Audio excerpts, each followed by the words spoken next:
புளிக்குழம்புக்காக காரக்குழம்பு சேர்க்குறோம். அதுக்கு கொஞ்சமாக எண்ணெய் ஊற்றி கொஞ்சம் சின்ன வெங்காயம், கொஞ்சம் தேங்காய், அது கூட மல்லித்தூள், மிளகாத்தூள், ஜீரகம், முழு ஜீரகம் போடுறதா இருந்தால் இடையே போட்டுருங்க. நான் ஜீரகத்தூள் போடுவேன். அதுக்கப்புறமா கொஞ்சமாக பெப்பர் எல்லாத்தையும் போட்டு நல்லா வதக்கி ஆற வச்சு மல்லித்தூள் 2 ஸ்பூனு, மல்லித்தூள் 2 ஸ்பூனு, மிளகாய்த்தூள் 2 ஸ்பூனு, 2 ஸ்பூனு,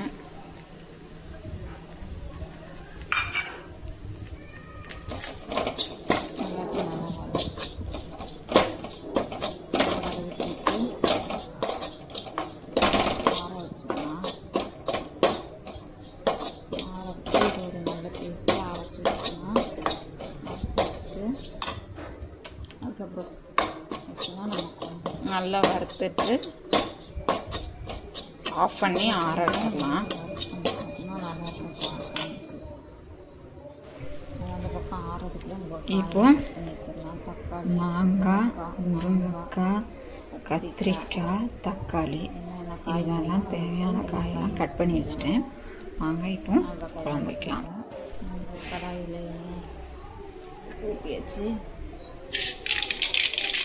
கடுகு, உளுத்தம்பருப்பு, கொஞ்சம் வெந்தயம் எல்லாத்தையும் போட்டுக்கலாம்.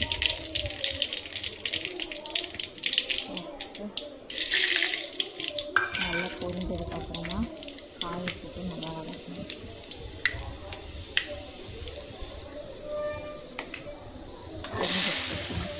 சின்ன வெங்காயம் வச்சுட்டு அதை போட்டுக்கிட்டேன். அதுக்கப்புறமா பூண்டு இடிச்சு போடாமல் அதை கொஞ்சம் இடித்து போட்டுக்கேன். அப்புறம் நல்லா வாசனையாக எல்லாம் நல்லா வதங்கிருச்சு.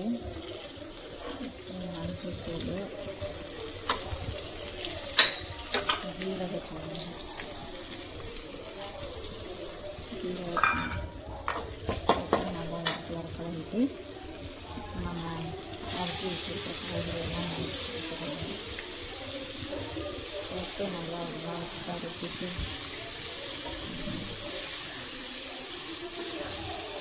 உப்பு நல்லா கழுவி போட்டுருக்கோம். நல்லா